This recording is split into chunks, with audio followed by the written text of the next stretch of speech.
inches. Welcome to Robert Sports Show. I'm your host, Robert. Alright, WWE Stomping Ground preview. Let's just hope this show is not a dumpster fire like Super Showdown was. God, that show was horrible. I know some people loved it. If you did, I'm sorry. I don't understand. I couldn't get behind any of those matches. Alright, we're going to run down this card. Get a few things I could foresee happening. We'll see what happens. First match I have listed on here is going to be for the SmackDown Women's Championship. We have Champion Bayley versus Alexa Bliss. This match has happened before recently. Back in 2 years ago, so that's recently. Payback, where Bliss beat Bayley for the title in Bayley's hometown. Bliss has also beat Bayley on a Raw. Now, if you've noticed here recently on Raw and SmackDown, Alexa Bliss has had the moment with Bliss. She's had Nikki Cross by her side. They kind of had them as BFFs. Alexa, if you watch some of these promos she's done backstage, and there was one this past Tuesday, backstage, they kind of cut to the camera on her and Nikki, and she sent somebody to get her coffee. And she just had this disgusted look on her face. And it got a good reaction from the crowd. Her heelness when it comes to turning on people she's helping, like she did with Nia Jax, and kind of being this, ooh, we're BFFs, behind her back, fuck you, bitch, kind of deal. She's really good at it. I wish her in-ring product was a little bit better. But obviously, we had the in-ring promo with her and Bayley, and Alexa's basically owning Bayley on the mic, and then Bayley punched her in the face. It's like, okay, why is your baby face punching a heel, But I just, if you look at the last two years, since WrestleMania 34, 5 women have held the title, 6 women have held the title 2 or more times. Charlotte has held either the Raw or SmackDown Women's title 8 times. Alexa's had 5 championships. Banks 4, Lynch 4, Bayley 2, Naomi 2. Now, if you look at these 5 women, there's 6 women counting Naomi. What do 5 of them have in common? They came through NXT. What do 4 of them have in common? The 4 horsewomen. Charlotte, Sasha, Becky, Bayley. WWE is getting too, that's what I'm looking for, fucking predictable as shit. Some are not predictable, stupid as shit. You have so much talent in your women's division. Where's Ember Moon at? Where's Asuka? Where's Kairi Sane? Where's Natalya? I mean, where are these women that are uber fucking talented? But yet we have a rematch from 2 years ago with Bayley and Alexa for the SmackDown Women's title, and Alexa Bliss is on Raw. I actually have Alexa winning this. I think Nikki's going to help her win. I think it's going to end up, obviously, you want to transition into a feud between Nikki and Alexa's going to put Nikki over like Alexa put over Nia Jax. But I do have Alexa winning that. Continuing that story there, Raw Women's title line. We have a rematch from Money in the Bank. We have Becky Lynch, champion, versus Lacey Evans. Why? Why am I seeing this match again? WWE, why do I want to see this match again? I don't. It wasn't that good before.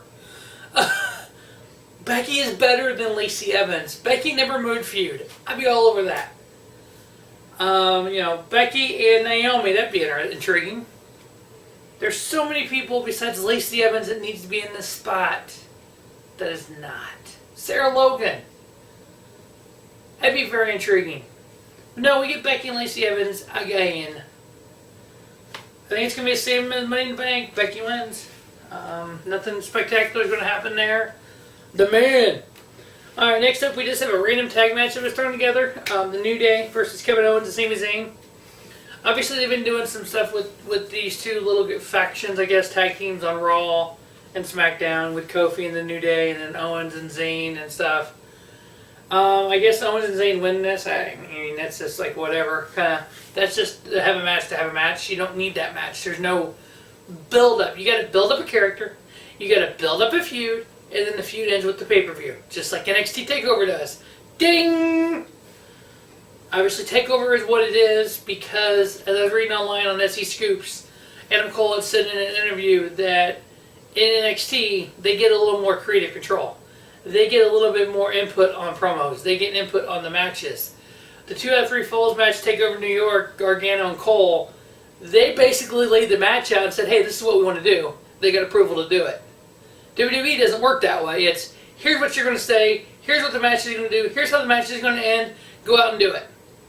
It's a, hey guys, how do you think this match should go? Okay, I like that. I don't like that. Let's change it. Just, it's not a collaborative event. It's, you're going to do this.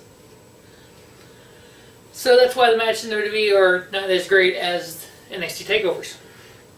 Anyway, so next up we have the Cruiserweight title. Triple threat match. We have champion Tony Nese versus Akira Tozawa versus Drew Gulak.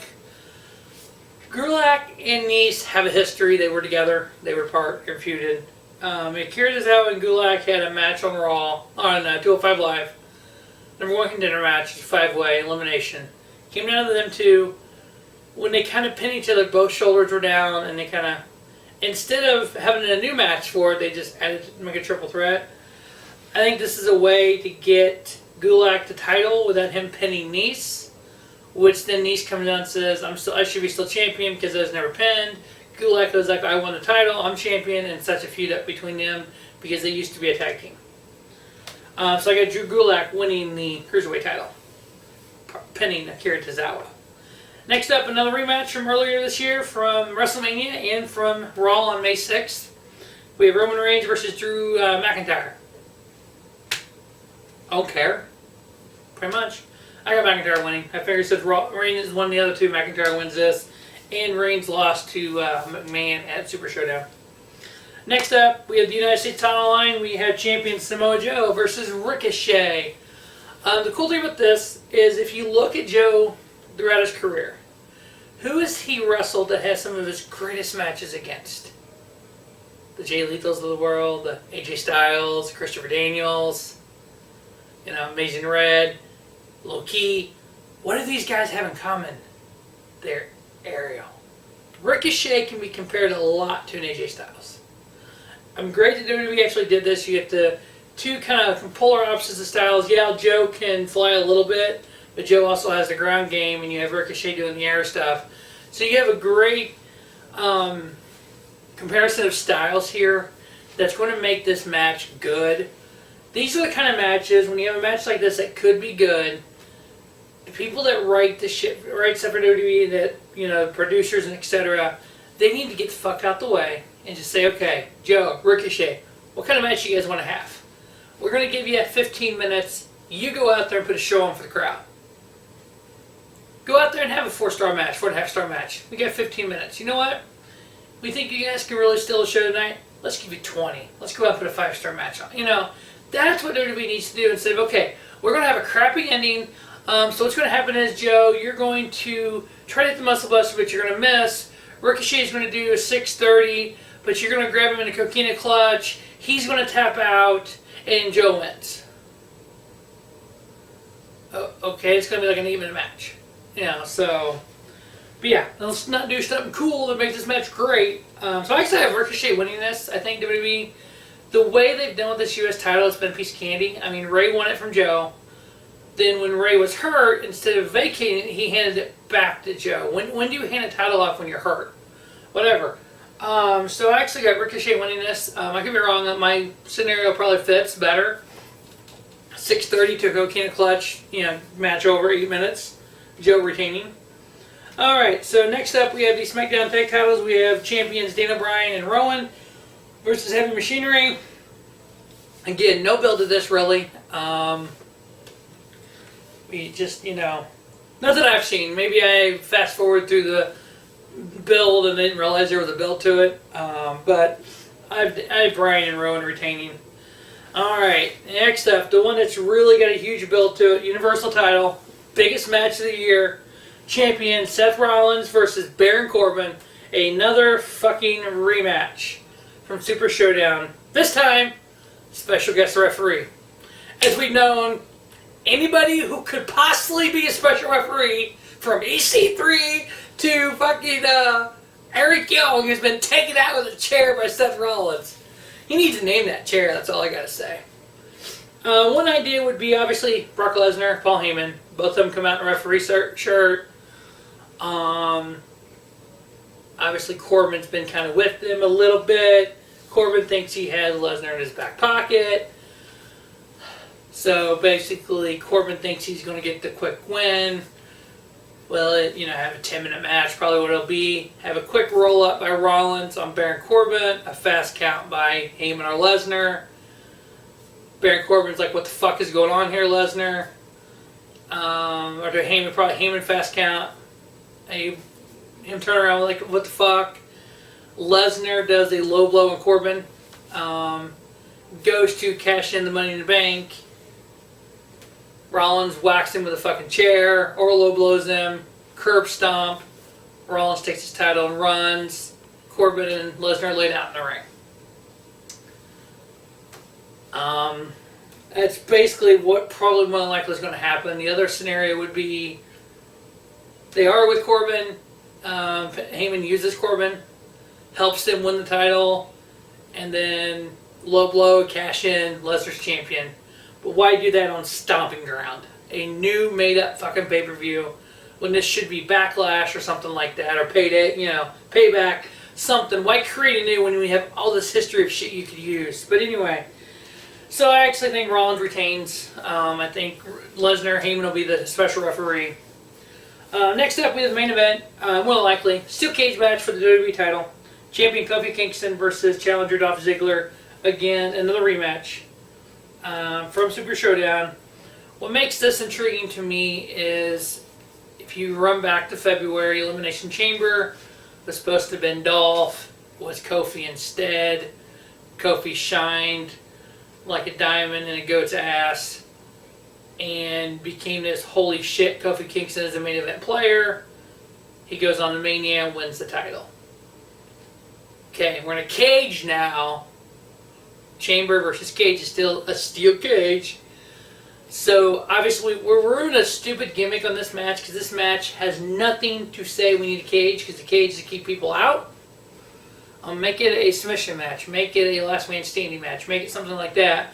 But we can't use those gimmicks because we have Extreme Rules coming up, which is full of gimmicks. So we have a steel cage match. I actually think Dolph wins this here. I think they finally gonna. It should have been me. It should have been me. Now it's finally me. I think WWE, unfortunately, they don't carry their storylines long enough for it to have a huge payoff. I mean, you could damn near carry that fucking storyline until next year, Chamber, and have Dolph win. WWE doesn't do that in 2018. So I think the payoff's going to be Dolph winning. I could see Lesnar cashing in on Dolph. I say that with SmackDown going to Fox. With the money Fox is putting behind this, Fox is going to want a name as a champion. They're going to want, you can turn in on Friday nights and see Brock Lesnar. They're not going to want, you can turn in on Friday nights and see Kofi Kingston as champion. Because the average person who is a UFC fan or WWE fan be like, why the fuck is Kofi champion?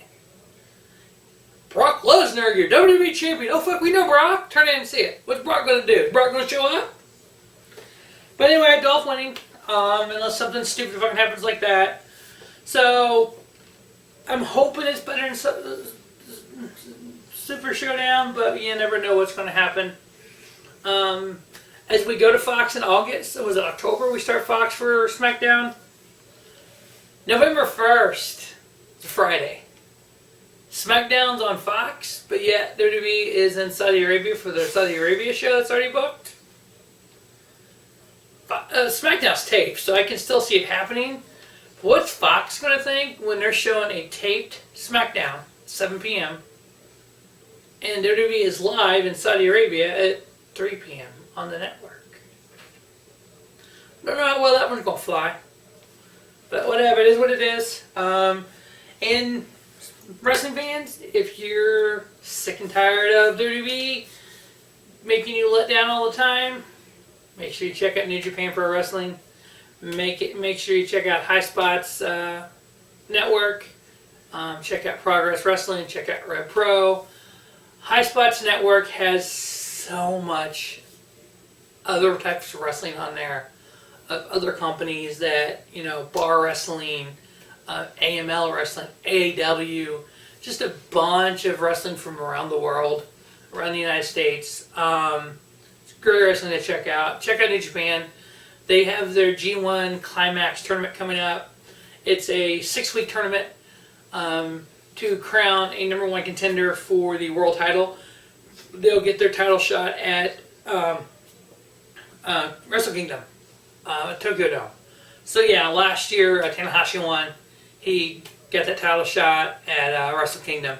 So yeah, I mean it's going to be great. 6-week tournament. I will definitely have a preview of that up. We have the blocks already announced. There is some block matches that I am looking forward to. Some of the WWE guy, former WWE guy in that climax is Kenta. From when I would say Dale Itami, he's in there. John Moxley's in it. Obviously, all the New Japan guys and stuff. So it's going to be great. If you never watched NXT, check out NXT coming up. They're doing an NXT. The hell is it? I can't freaking name. It was like a freaking tournament of guys never been on NXT before, like young guy tournament. Which there's a lot of indie guys in there. You know, Trevor Lee's in there, DJZ's in there, Jonah Rock is in there and stuff. So yeah, that's gonna be pretty interesting to see as well.